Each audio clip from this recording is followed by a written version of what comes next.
Hello everyone, welcome to विद्या नीर classes. हमने यहाँ हिस्ट्री स्टार्ट की थी, एंशियंट हिस्ट्री से। उसके बाद लास्ट में हमने महाजनपद पढ़ा था। नेक्स्ट हमने एक सेशन में एमसीक्यूज डिस्कस किए थे। जितना भी स्टार्टिंग से लेके महाजनपद तक हमने पढ़ा था, स्टोन एज से लेके तीनों एजेस, उसके बाद वैदिक एज, इंडस वैली सिविलाइजेशन, महाजनपद तक पूरे एमसीक्यूज कवर किए थे, जो पॉसिबल एग्ज़ाम में आ सकते हैं और जो पहले एग्जाम्स में आए हुए हैं। आज हम स्टार्ट करेंगे फॉरेन इन्वेजन से। महाजनपद के बाद और मौर्यन एम्पायर आने से पहले, ठीक है, हम दो फॉरेन इन्वेजन्स देखते हैं। कौन कौन सी? एक पर्शियन और दूसरी जो अलेक्जेंडर ने की थी। पर्शियन वाली हम आज पढ़ेंगे, नेक्स्ट में हम पढ़ेंगे अलेक्जेंडर वाली। ठीक है, छोटा सा टॉपिक है पर्शियन इन्वेजन। इसको पढ़ने से पहले एक बार हम देखते हैं उस सेंचुरी में, 6th सेंचुरी में क्या कंडीशन थी इंडिया की। हमने पढ़ा था महाजनपद के बारे में, उनकी लोकेशन हमने देखी थी। मैक्सिमम कहाँ पे कंसंट्रेटेड थे? यहाँ गंगा यमुना नदी के आसपास। उसके बाद असका हमने पढ़ा था, द ओनली महाजनपद जो विंध्या से नीचे साउथ में था। बाकी सब यहाँ नॉर्थ में थे, और दो जो एक्सट्रीम नॉर्थ में थे, कौन कौन से? गांधार और कंबोज।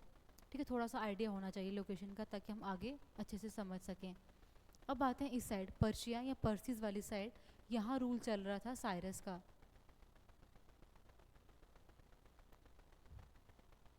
ठीक है, यहाँ पे रूल चल रहा था साइरस का। इसके अलावा इन्होंने कौन कौन सा एरिया ऑक्युपाई किया था? ये मीडिया वाला, साथ में ये बेबीलोन वाला। विजिबल नहीं होगी। ठीक है, ये दो सारा एरिया उन्होंने ऑक्युपाई किया हुआ था। यहाँ से ये बेबीलोन वाला। अब ये जो उनकी टेरिटरी थी वो किसके साथ लग रही थी? North west region of India. यहाँ तक समझते हैं। उसके बाद दो रीजन्स थे। पहला, ये जो महाजनपद थे, स्पेशली जो चार हमने पढ़े थे, वो स्ट्रॉन्ग थे। लेकिन जो बाकी वाले थे, एक तो वो लूजली डिसइंटीग्रेटेड थे, ना ही वो एरियाज़ इतने स्ट्रॉन्ग थे। वहाँ पे आना इजी था, पैसेज इजी थी। उस साइड हिंदू कुश माउंटेन था, बीच में पासेज थे। और दूसरा, जो वहाँ के रूलर थे वो भी इतने स्ट्रॉन्ग नहीं थे। तो साइरस को क्या लगा कि अब मुझे अपनी जो टेरिटरी है वो किस साइड एक्सटेंड करनी चाहिए? North west region of India. तो सबसे पहले वो कहाँ अनेक्स करते हैं? गांधार पे। इस तरह से साइरस पहले ऐसे रूलर बनते हैं जिन्होंने एक इन्वेजन की थी इंडिया पे। उससे पहले भी हमने देखा था रूलर्स एक दूसरे का एरिया अनेक्स कर रहे थे, वॉर्स कर रहे थे, बट वो जो वॉर्स थी, वो जो अनेक्सेशन थी, वो with in territory of India थी। ये पहली फॉरेन इन्वेजन थी। ठीक है, साइरस आते हैं इंडिया में और पहला एक्सपेडिशन वो कहाँ करते हैं? अपनी गांधार में।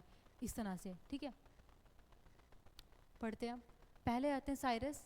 इनका टाइम है 558 बीसी से लेके 530 बीसी तक। पहले पर्सन थे, पहले रूलर थे जिन्होंने एक एक्सपेडिशन लेड की थी और एंटर किया था इंडिया में। क्या कॉन्क्योर किया था ना? सबसे पहले गांधार, और गांधार के बाद जो कम्बोज वाला एरिया था। दोनों ही महाजनपद के बारे में हमने कल पढ़ा था, क्या इनकी कैपिटल थी, कहाँ पे ये लोकेटेड थे। उसके बाद इंडस नदी थी वहाँ पे, और इंडस के वेस्ट साइड पे, उनकी टेरिटरी वाली साइड पे जितनी भी ट्राइब्स थी, उन सबको भी उन्होंने क्या किया था? कॉन्क्योर कर लिया था। अब एक और बात है, यहाँ पे एक पॉइंट है। इंडस नदी थी, और पर्शिया में आई को, ई की मात्रा जो होती है, ठीक है, उसको वो कैसे बुलाते हैं? ही से या ह से।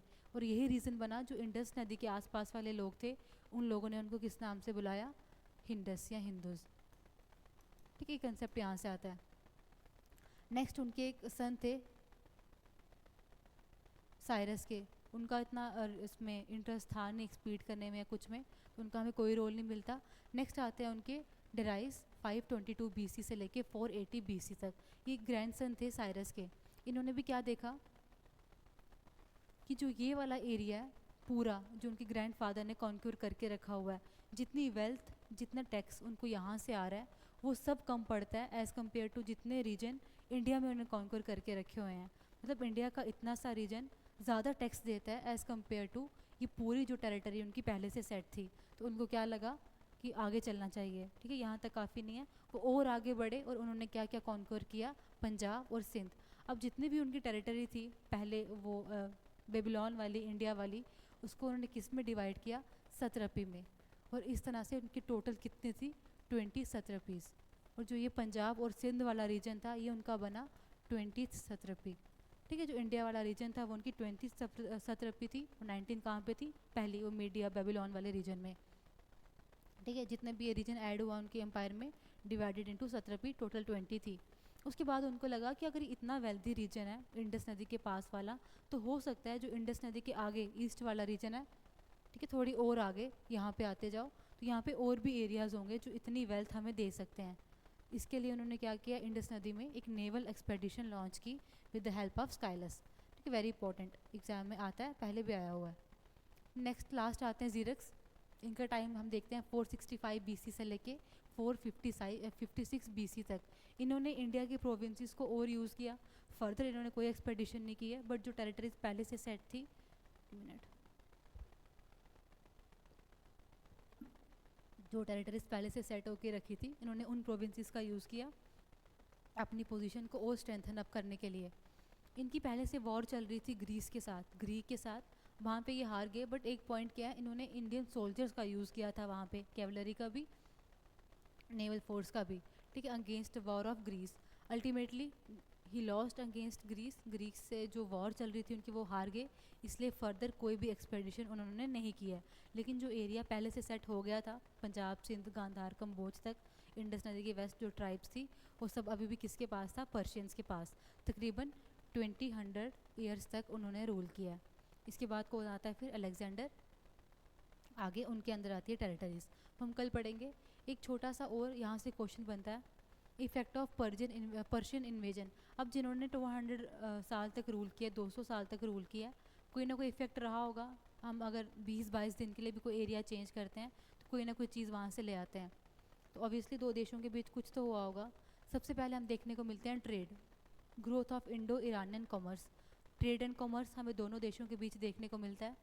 ये इस बात की पुष्टि कहाँ से होती है, कंफर्म कहाँ से होता है कि ट्रेड हुआ होगा उन दोनों के बीच, हमें कॉइन्स मिलते हैं। महाजनपद वाले कॉइन, गांधार के कॉइन हमने कल देखे थे, कंबोज कॉइन्स देखे थे, है ना, पिक्चर्स देखी थी, वो हमें पर्शिया में मिलती हैं और पर्शियन वाले यहाँ पे मिलते हैं। पहले भी हमने पढ़ा था जो कॉइन्स थे वो कैसे यूज़ होते थे, as a metal money, trade के लिए, एक्सचेंज ऑफ गुड्स के लिए। तो अगर कॉइन्स मिले एक दूसरी जगह पे तो ट्रेड हुआ होगा। नेक्स्ट है आर्ट। आर्ट में दो चीज़ें हमें देखने को मिलते हैं, एक तो खरोष्टी स्क्रिप्ट यूज़ हुई है। अभी खरोष्टी स्क्रिप्ट हम आगे कहाँ देखेंगे, जब हम अशोका के एडिक्ट के बारे में पढ़ेंगे, वहाँ पे कौन सी स्क्रिप्ट यूज़ हुई है, खरोष्टी। इसके अलावा जो अशोका के मोनोलिथिक स्ट्रक्चर्स थे वो भी किससे इंस्पायर्ड थे, पर्शियन आर्ट से। नेक्स्ट जब हम मौर्यन आर्ट और कल्चर डिस्कस करेंगे तो मैक्सिमम जो मौर्यन आर्ट है वो किससे इंस्पायर्ड है, पर्शियन कल्चर से, पर्शियन आर्ट से।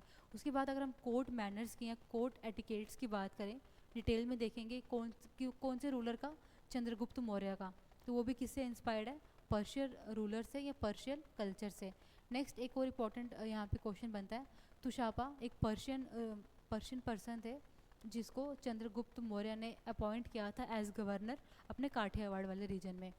नेक्स्ट एक और इम्पॉर्टेंट पॉइंट, वुमेन गार्ड या वुमेन बॉडी गार्ड का कॉन्सेप्ट हमें यहाँ देखने को मिलता है। पहले हमने ऐसा कुछ नहीं देखा था कि जो रूलर थे वो अपने कोर्ट में या अपने जो जहाँ वो रहते थे वहाँ पे वुमेन बॉडी गार्ड को अपॉइंट कर रहे थे, पहले नहीं देखा, ये हम देखते हैं अब मौर्यन एम्पायर में। और ये भी कहाँ से इंस्पायर्ड है, पर्शिया से।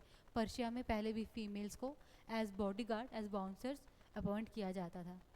ठीक है, ये इंपॉर्टेंट पॉइंट है। अब ये वुमेन गार्ड वाली बात कौन से लिटरेचर में की है वो हम आगे डिटेल में देखेंगे जब हम सोर्स पढ़ेंगे मौर्यन एम्पायर स्टार्ट करने से पहले। So this was all for today. Next हम अलेक्जेंडर इन्वेजन पढ़ेंगे और उसके बाद हम शिफ्ट करेंगे मौर्यन एम्पायर की तरफ।